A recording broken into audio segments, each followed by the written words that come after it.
Hello, welcome to our evidence-based practice nursing project. The title of our EBP project is Negative Pressure Wound Therapy, Bridging the Gap Between Research and Clinical Practice. The research team consisted of Brandon Bly, Jenna Creamer, and Linda Venturado, and we all did a clinical on 5 East, a special surgery floor at UCMC.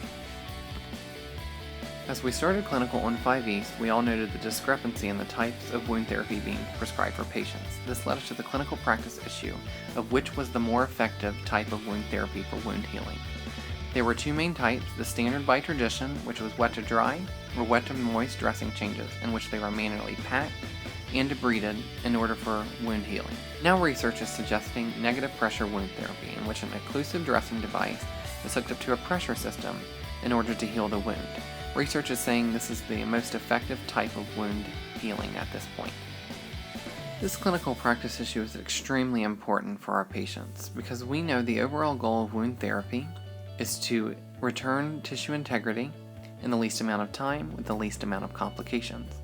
When using a negative pressure wound therapy system over the standard wet to dry or wet to moist dressing changes, we see that the occlusive dressing with negative pressure closes off the wound from the environment and causes a smaller amount of time that the wound is exposed to the environment.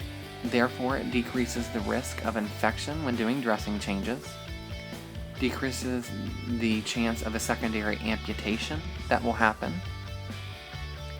decreases the overall pain experience that the patient goes through because of the fewer dressing changes, decreases the amount of time that wound therapy will be going on, and overall you will just have a happier patient with this chosen type of wound therapy. This clinical issue is also extremely important to nurses because it allows us to employ patient-centered care because negative pressure wound therapy right now is evidence-based practice in wound therapy.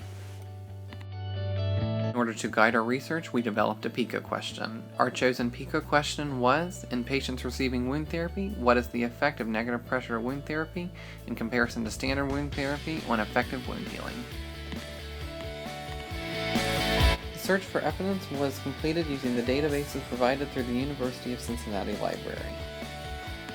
The main database we used was the Cumulative Index to Nursing and Allied Health Literature, commonly known as CINHAL. When searching for articles, we used keywords such as negative pressure wound therapy, vacuum-assisted closure, wound healing, and other keywords like conventional wound therapy, moist to wound dressing, wound care, comparison, comparative studies, and randomized controlled trials.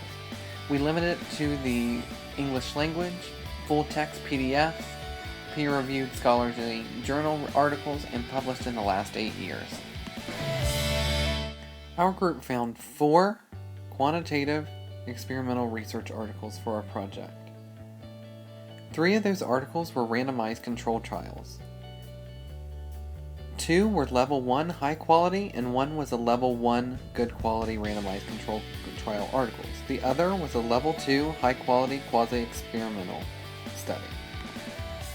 Overall, our articles showed strong, compelling evidence and consistent results providing a solid indication for a practice change.